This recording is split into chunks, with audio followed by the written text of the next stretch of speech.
Hello બધાને જય શ્રી કૃષ્ણ. આજે નવા વિડીયોમાં જોશું કે નેચરલ હેર ઓઇલ આપણે ઘરે જ બનાવશું. જો હું કાયમીને માટે ઘરે જ બનાવું છું હેર ઓઇલ. અમારા ઘરના બધા નેચરલ ઓઇલ ઘરે જ બનાવીશું તે જોશું આપણે. એમાં શું જોશે કે મીઠો લીમડો, જાસૂદના પત્તા છે, આ જાસૂદના ફૂલ છે, આમળાનો પાવડર છે.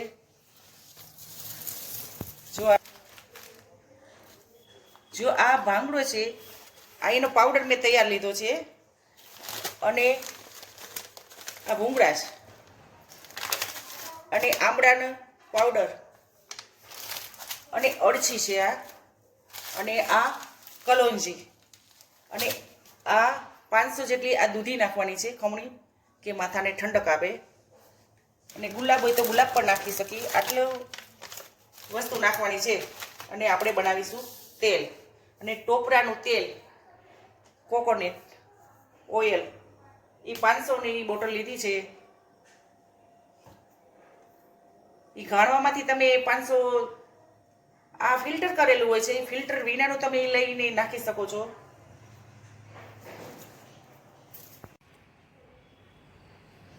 ચલો બનાવીએ step by step hair oil. આ તેલ એવું બનાવીશું કે નાના અને મોટા પણ બધા ઉપયોગ થઈ શકે. આ છે મીઠો લીમડો, મેં ક્રશ કરી લીધો છે, ધોઈ સૂકવી અને આ પત્તાને મિક્સરમાં ક્રશ કરી લીધો છે. લીમડાના એવા ગુણ છે કે આપણા વાળનો ગ્રોથ વધારે છે, માથાને ઠંડક આપે છે, અને લાંબા પણ કરે છે. અને આ છે અળસી. આપણે આ 50 ગ્રામ જેટલી અળસી નાખીશું. વાળને શાઇનર અને સિલ્કી બનાવે છે. અને આ મેં દૂધી લીધી છે, 250 જેટલી દૂધી છે. આ દૂધીને ખમણી અને માથાને ઠંડક આપે છે. અને આ ભાંગડો છે, આ ભાંગડો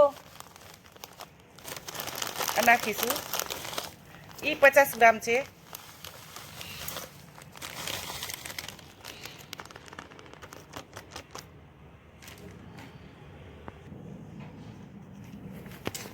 આ ભાંગડો એ ભૂંગળાજ તરીકે પણ ઓળખાય છે. ભૂંગળાજનો પાવડર લીધો છે મેં. ચામડીના રોગ, વાળનો ગ્રોથ, કાળા લાંબા અને સિલ્કી બનાવે છે. અને મેથી, આ મેથીની 4 ચમચી નાખીશું. આ 4 ચમચી જેટલી મેથી નાખીશું. મેથી દાણા, મેથીનો પાવડર ખરતા વાળને અટકાવે છે અને ગ્રોથ વધારે છે. ને આપણે નાખીશું હવે આ 25 થી 30 જેટલા મેં જાસૂદના પાંદ લીધા છે. ફૂલ તો ન મળ્યા, આ કરમાઈ ગયા છે, પણ જાસૂદના પાન લીધા છે. અને માર્કેટમાં જાસૂદના પાનનો કે ફૂલનો પાવડર પણ મળી જાય છે. જાસૂદના ફૂલ ખરતા વાળને અને 2 મોઢાવાળા વાળને મજબૂત કરે છે, અને વાળને કાળા અને મજબૂત બનાવે છે. આમળા, આ સિઝન અત્યારે આમળાની છે. અમે આમળાનો પાવડર લીધો છે, 50 ગ્રામ આ આમળાનો પાવડર છે. આમળાના પાવડરમાં વિટામિન સી ભરપૂર હોય છે.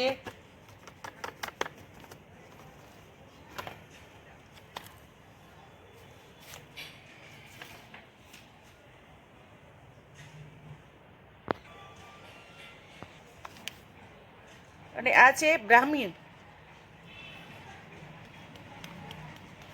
આપણે દેશી ભાષામાં કહીએ તો આ દૂધેલી કહેવાય. આ ગામડામાં બધે થાય છે. આ એનો પાવડર છે. એ બ્રાહ્મણી એ વાળને મજબૂત બનાવે છે, અને સ્કિન માટે વાળનો ખોડો નથી થતો, અને સ્કિન માટે ઉપયોગી છે. અને આ છે કલોંજી. ડુંગળીના બી કયો કે ઈ કયો, ડુંગળીના બી, ડુંગળીને ખમણીને નાખી તો એની વાસ આવે છે. અને આ કલોંજી છે, એ 50 ગ્રામ છે. કલોંજી એટલે ડુંગળીના બી. તેનો ફાયદા, ટોપરાનું તેલમાં એરંડિયું. હવે એરંડિયું નાખીશું. આ કલોંજી છે તે વાળનો ગ્રોથ વધારે છે. હવે આ એરંડિયું નાખીશું. વાળને શાઇનિંગ અને મજબૂત બનાવે છે. એના મૂળને, જે 2 મોઢાવાળા વાળ થઈ ગયા છે એને સિલ્કી બનાવે છે. આ વાળને મજબૂત કરે છે. 250 જેટલું આપણે હેર ઓઇલ આપણે આમ એમ નાખવા માટે એરંડિયું નાખીશું. અને આ છે કોકોનટ. આ છે કોકોનટ ઓઇલ. એ આપણે કિલો નાખીશું. 2 બોટલ નાખી દઈશું. આ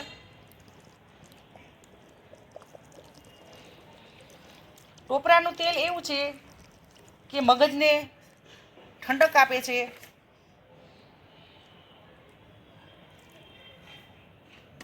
અને સ્કિન માટે પણ સારું છે. હવે એને હલાવી નાખીશું. એકદમ હલાવી બધું મિક્સ કરી લેવાનું છે.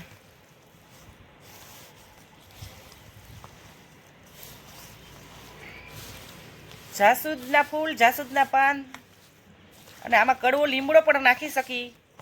અને અત્તર છાલ લીમડાની જે હોય છે એ પણ નાખી શકી. આ બધું મિક્સ કરી નેચરલ ઓઇલ બનાવીશું આપણે. એકવાર બનાવીશું તો વારે વારે આપણે એમ થશે કે ઘરે જ બનાવવું છે આપણે. સરસ મજાનો વાળનો ગ્રોથ થશે. ખરતા બે મોઢાવાળા જે વાળ હશે એ પણ શાઇનિંગથી સરસ મજાના વાળ મજબૂત થશે. હું હેર ઓઇલ કાયમીને માટે ઘરે જ બનાવું છું. મારા બાળકોને ઘરના બધા આ ઓઇલ જ વાપરીએ છીએ. હવે આને 12 કલાક કે રેસ્ટ આપવાનો છે. ઢાંકીને રાખી દેવાનું છે.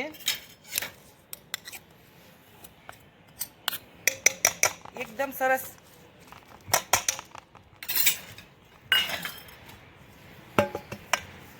હવે આને ઢાંકીને રાખી દઈશું. આવી રીતે તપેલું મેં ઢાંકી દીધું છે. હવે સાંજે આ પલાળી દીધું છે. હવે સવારે આપણે જોશું કે કેવું સરસ બધું પલળી જશે અને ફૂલી જશે.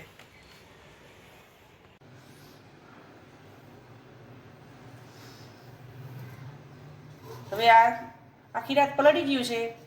હવે જોશું કેવું પલળ્યું છે તે આપણે જોશું.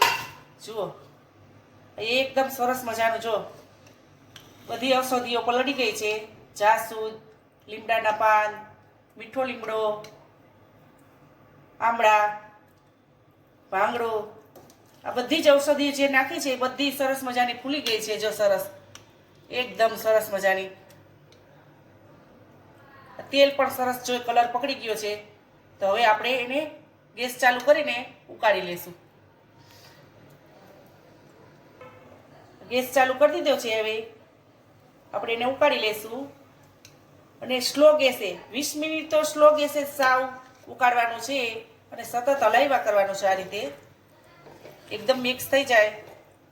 અને એટલું ઉકાળવાનું છે કે જે આમાં પત્તીઓ છે આપણે ભાંગી જાય ત્યાં સુધી આપણે ઉકાળવાનું છે. પહેલાં સ્લો ગેસે 20 મિનિટ, પછી 20 મિનિટ. પોણો કલાક જેવું આ તેલ બનાવતા વાર લાગશે. આપણે ધીમે ધીમે એમ હલાવ્યા કરવાનું છે. ફૂલ ગેસ રાખવાનો નથી. જો ફૂલ ગેસ રાખશું તો દાજી જશે તેલ. એટલે સ્લો ગેસે જ કરવાનું છે. 20 મિનિટ સતત હલાવ્યા કરવાનું છે. આયુર્વેદિક તેલ નેચરલ હું કાયમીને માટે હું ઘરે જ બનાવું છું.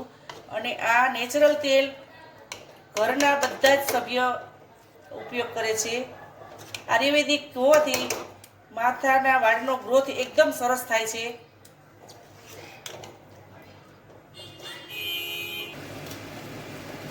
બે થી 3 પણ આવી ગયા છે. અને આ તેલ જો બનવા આવ્યું છે. પોણી કલાક જેવું થઈ ગયું છે. 20 મિનિટ સ્લોએ કર્યું છે, પછી થોડો ફાસ્ટ રાખ્યો છે. અને તેલ કેવી રીતે તૈયાર થાય કેમ ખબર પડે કે આપણે જોઈ લઈશું કે આમાં જે પત્તીઓ છે એ સાવ ગળી ગઈ છે. અને જો આ ભાંગી જાય એટલે ખબર પડી જાય કે આ તેલ બની ગયું છે. હવે આપણે ગેસ બંધ કરી દઈશું અને એને ઠરવા દઈશું.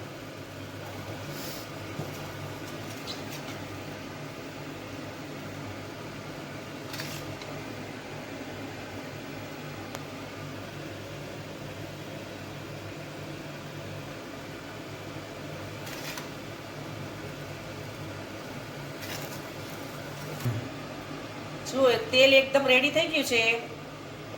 હવે એને ઠરવા દેશું અને ગરણાથી આ વ્હાઈટ કપડેથી આપણે ગાળી લેશું એને. જો આ તેલ બની ગયું છે. હવે આપણે ગરણાથી ગાળી લેશું. આમે જુઓ આ તેલ બની ગયું છે, રેડી થઈ ગયું છે. અને આ મેં તપેલી લીધી છે, એમાં વ્હાઈટ કપડું લેશું. આવી રીતે ગરણાથી અથવા આવી રીતે વ્હાઈટ કપડું લઈને અને આપણે ગાળી લેશું.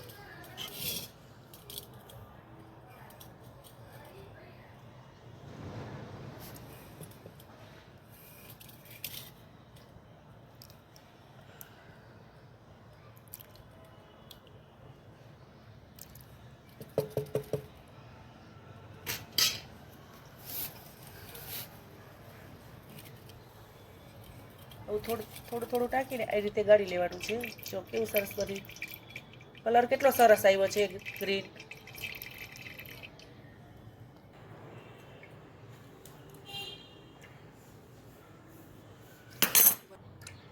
જો આ તેલ બની ગયું છે અને આવી રીતે ગાળી લેવાનું છે વ્હાઈટ કપડામાં.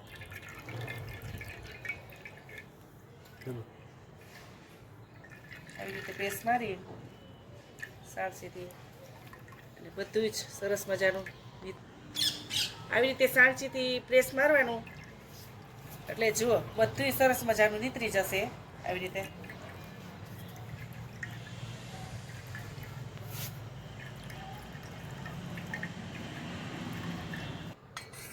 જુઓ આ તેલ બની ગયું છે.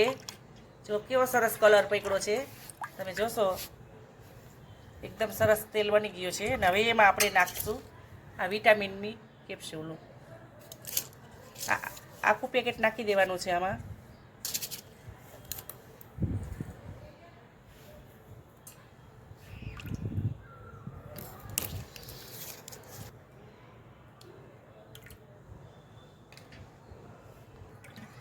વિટામિનની ગોળીઓ મિક્સ થઈ ગઈ છે. હવે અને જ્યારે પણ આપણે તેલ નાખવું હોય ત્યારે એક વાટકીમાં થોડુંક આટલું તેલ કાઢી અને ઉફાળું કરીને પછી જ માથામાં નાખવાનું. માથામાં એ રીતે નાખવાનું, કોઈ આંગળાના ટેડવાથી ઘસવાનું પાથીએ.